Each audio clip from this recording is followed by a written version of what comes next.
Čečenské prapory jsou elitní jednotky, které se vyznačují tím, že jsou tvořeny převážně lidmi se stejnou kulturou. Na první pohled by si člověk mohl myslet, že se jedná o běžné jednotky, které fungují ve stejném schématu jako zbytek ruských vojenských sil a speciálních operačních skupin. Ale realita je velmi odlišná. Dnes se podíváme na to, jaký je skutečný názor speciálních sil na tyto čečenské prapory. Proč je tolik důstojníků, zejména těch z FSB a SOBR, vidí neradi a vyhýbají se jakémukoliv druhu vztahu s nimi. V současnosti existuje něco málo, přes tucet různých čečenských jednotek. Většina patří k Ruské národní gardě, instituci vytvořené v roce 2016. Mezi nimi jsou dvě nejznámější speciální jednotky, Ajmat a Terek. Mimochodem, Ruskou národní gardu si nelze plést s Národní gardou Spojených států, protože spolu nemají nic společného. Tato organizace je tvořena bojovými jednotkami, které dříve patřily policii.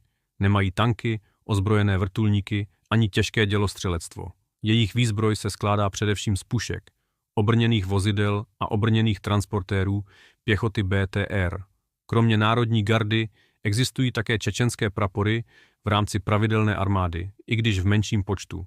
Jsou známy pouze 3. Ajmat Západ, Sever a Východ. Celkem, pokud se sečtou armádní prapory a ty z Národní gardy, počet vojáků se pohybuje kolem 20 až 30 tisíc příslušníků. Proč se ale ruské speciální síly vyhýbají kontaktu s nimi a cítí vůči nim jasný odpor? Existuje několik důvodů. Jak je známo, speciální jednotky FSB a SOBR se aktivně účastnili čečenské války. Mnozí jejich členové mají stále čerstvé vzpomínky na to, co se tam stalo. Mnozí ztratili v boji své spolubojovníky a obecně si tento konflikt pamatují jako jeden z nejšpinavějších a nejhanebnějších.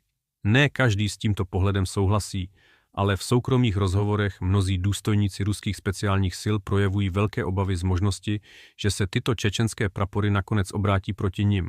V současnosti se největší výcvikové centrum vybudované pro speciální síly nachází v Čečensku.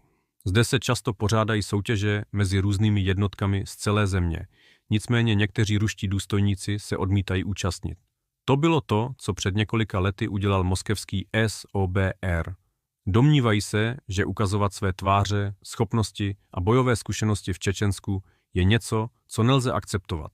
Nepovažují za dobrý nápad odhalovat své silné a slabé stránky, protože by to mohlo být použito proti nim. Operátory ruského specnaz zvláště překvapuje, že se je někdo záměrně snaží soustředovat do Čečenska, když existuje mnoho vhodných výcvikových center rozesetých po celé zemi.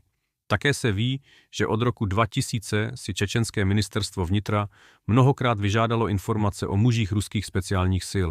Žádají jejich plná jména, adresy, osobní údaje, podrobnosti o bojových misích, kterých se účastnili a mnoho dalších údajů. Někteří z těchto operátorů věří, že jde jen o jednoduchou výměnu informací, ale jiní si myslí, že ve skutečnosti jsou označováni, aby byli pod kontrolou. V armádě k nim také přistupují se podezřením. Pamatují si, že mnoho čečenských vůdců sloužilo v sovětské armádě. Šéf čečenského odporu, Džochar Dudajev, byl jediným sovětským generálem této kultury. Důstojníci FSB tvrdí, že několik partizánských velitelů se cvičilo v GRU.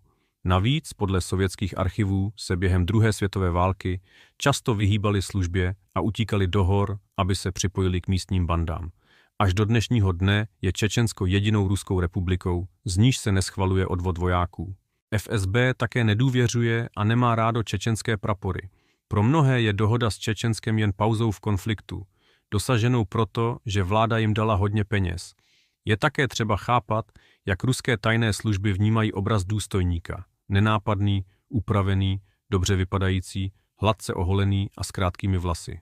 Proto při pohledu na tyto prapory se tento dojem jen zvyšuje jejich odpor.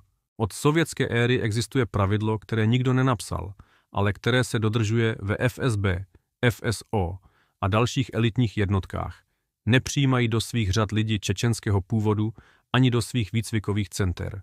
Také je neumisťují do úkolů, jako je hlídání hranic země, práce v zpravodajských agenturách ani na žádné pozice, které jsou klíčové pro národní bezpečnost. To je pro dnešek vše. Děkuji všem, že jste se podívali na video. Nezapomeňte se přihlásit k odběru kanálu a dát tlačítko Líbí se mi. Uvidíme se u příštího videa.